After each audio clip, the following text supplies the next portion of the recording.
Welcome back to the report, folks.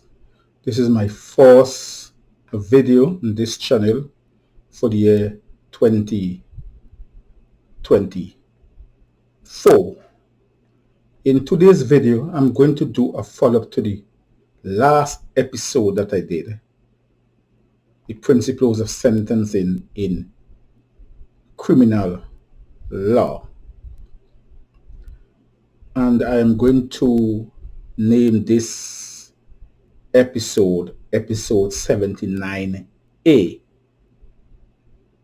And in today's episode, I am going to deal with three concepts in addition to the principles that I outlined in the previous episode that the court takes into consideration during the sentencing process in criminal proceedings.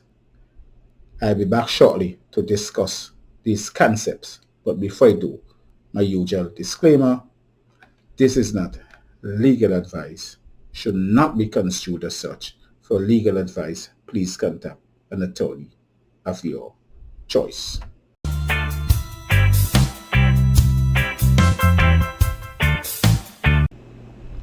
Welcome back to episode 79A.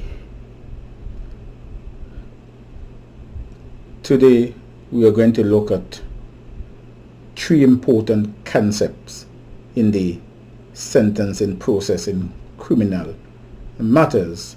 Some of my more accomplished colleagues might disagree with me and say that these concepts are actually additional principles in addition to the four principles set out by Justice Latin in the case of the Queen and Sergeant in 1974. It is my personal view that these are concepts. The simple definition of a concept is that it is an invention, a thought, or an idea. And I am of the view that the principles of totality, parity, and proportionality in sentencing in criminal proceedings are concepts inserted in the sentencing process in addition to the five classical principles previously mentioned and discussed in episode 79 to portray the appearance of fairness into the sentencing process.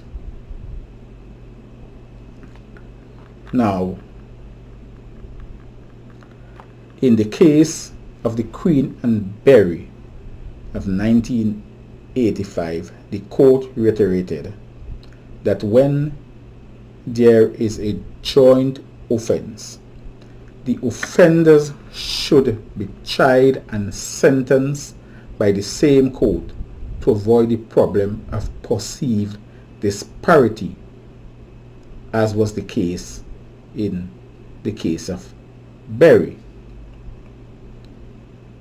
And in this case, a sentence of 12 months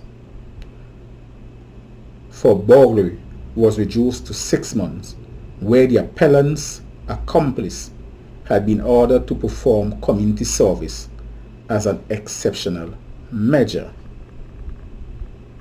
However, a difference in sentence imposed may be justified by the different roles of the offenders in the offense, and this was established in the case of Bilton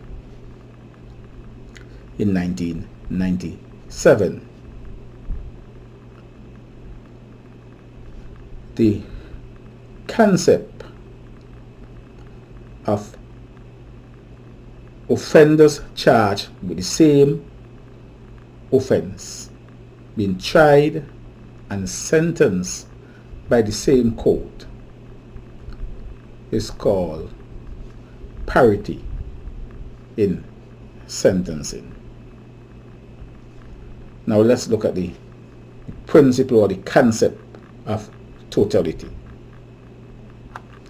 This applies when sentencing an offender for multiple offences, or when sentencing an offender who is already serving an existing sentence.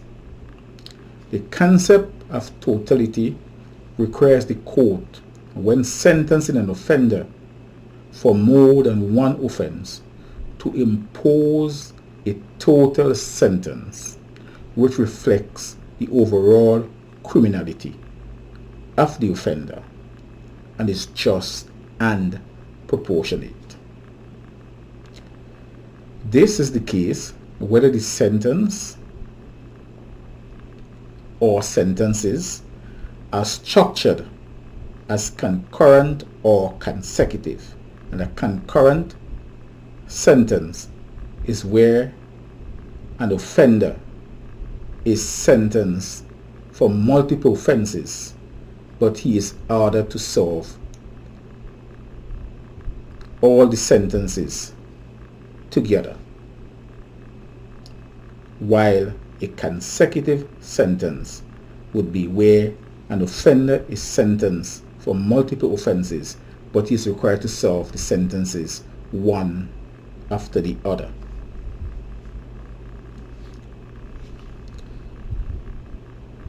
It is necessary in achieving totality in sentencing to address the offending behavior together with factors that are personal to the offender.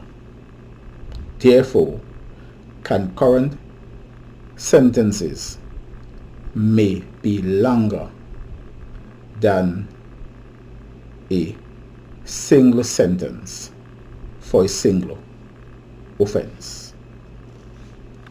In the concept of proportionality, the basic concept is the requirement of fairness and justice, including the determination of the punishment and its purpose to match the amount of punishment with the amount of guilt of the perpetrator. Accordingly, the concept of proportionality requires that the offender be entitled only to the punishment of the crime committed based on the severity of the crime and the impact on the victim, taking into consideration all the circumstances of the offense. In other words, there must be coordination and balance between the crime and the punishment to ensure that justice is done. In looking at these three concepts, in addition to the principles set out in the case of the Queen and Sergeant way back in 1974, the question has often been asked, has the court been able to achieve the right balance in arriving at the appropriate sentence, applying these additional concepts to the general classical principles of sentencing? This is a question that I will attempt to answer in another episode. Here is where I will leave this episode for today. And if you like this sort of content, If you learn anything from this episode, please give it a thumbs up, and I will see you very shortly in episode 80.